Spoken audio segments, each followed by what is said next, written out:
সুপ্রিয় দর্শক আসসালামু আলাইকুম। বরাবরের মতো আবারও চলে আসলাম এসআরসি ডানাগ্রো বাংলাদেশ লিমিটেডের একটি আলোড়ন সৃষ্টিকারী হাইব্রিড শসা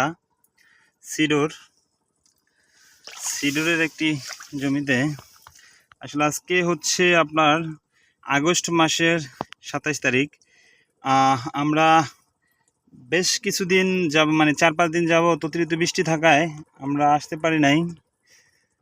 তো আন্তরিকভাবে আমরা দুঃখিত, আপনাদেরকেও দেখাইতে পারি নাই। তো এইখান থেকে অলরেডি তৃতীয়বারের মতো ফল হারভেস্ট হয়েছে। এই যে দেখেন, এই হচ্ছে আমাদের ফল। এটা হচ্ছে সিডোর, কালার, সাইজ, শেপ খুবই চমৎকার ইনশাল্লাহ। এই বর্ষা মৌসুমেও অতিরিক্ত বৃষ্টি যদি বলি, এই যে প্রায় 1 মাস যাবত কম বেশি প্রতিদিনই প্রায় বৃষ্টি, তার মধ্যে ইনশাল্লাহ সিডোরের গতিতে আগাচ্ছি ইনশাল্লাহ। এটা হচ্ছে আমাদের সিডোর, আপনারা একটু দেখেন, আমি একটু দেখানোর চেষ্টা করতেছি। এই দেখেন ইনশাল্লাহ প্রত্যেকটা নোটে নোটে নোটে ইনশাল্লাহ দেখেন, যত দূরে যাচ্ছি দেখেন ইনশাল্লাহ একেবারে গোড়া থেকে ফলের সমাহার। একটু লক্ষ্য করেন, এদিক দুই পাশটাই দেখানোর চেষ্টা করতেছি।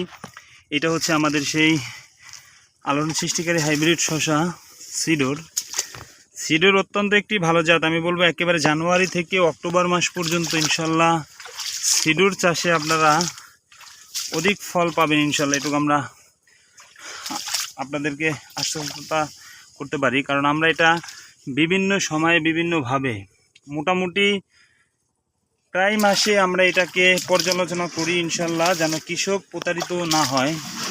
সেই সুবাদে একটাই কথা হচ্ছে, কৃষক লাভবান হলে আমরা লাভবান হব। কারণ আমাদের বীজ কৃষক চাষ করার পরে যদি কাঙ্ক্ষিত ফলাফল পায়, তবেই আমাদের হচ্ছে আপনার বিজনেসটাকে বড় করার একটা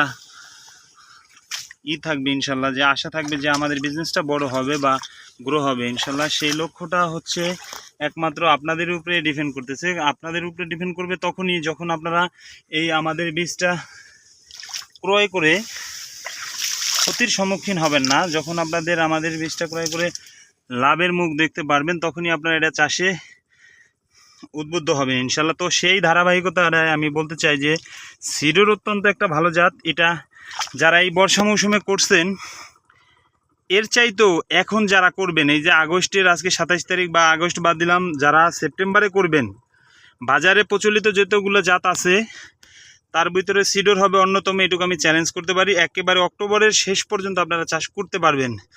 তাই আপনারা এই বন্যা কবলিত দেশ আসলে খুবই মর্মান্তিক। আমরা বন্যায় আমাদের অনেক জেলা ক্ষতিগ্রস্ত। আমরা চাই যে জেলাগুলোতে একটু পানি কম হয়েছে, যাদের চাষের সম্ভাবনা আছে, তারা অবশ্যই সামনের দিনগুলোর জন্য সবজি চাষ করেন। কারণ বন্যার্তদের অনেক ক্ষতি হয়েছে, যে কারণে আমাদের দেশে সবজিতে একটা বড় ধাক্কা খাবে। তো সেই ধাক্কাটা আমরা কাটিয়ে উঠতে পারি, যেন আমরা যেন তাদের সহযোগিতা করতে পারি। সেই সহযোগিতার হাতটা হচ্ছে আমরা যেন একটু সবাই সবজি চাষের উপরে উদ্বুদ্ধ হইলে হবে। আমাদের দেশের জন্য আমরা কিছু করতে পারবো ইনশাল্লাহ, যাতে লাগামহীনভাবে আমাদের পণ্যের দাম বা এই যে কাঁচামাল, যেটা যেন আমাদের মানে কৃষকদের হাতের নাগালে থাকে, যাতে একজন কিনে খাইতে পারে এইভাবে। এটার জন্য আমরা একটু চাষটা একটু বৃদ্ধি করবো ইনশাল্লাহ। আশা করি তাদের সহযোগিতা হবে ইনশাল্লাহ। তো ধন্যবাদ,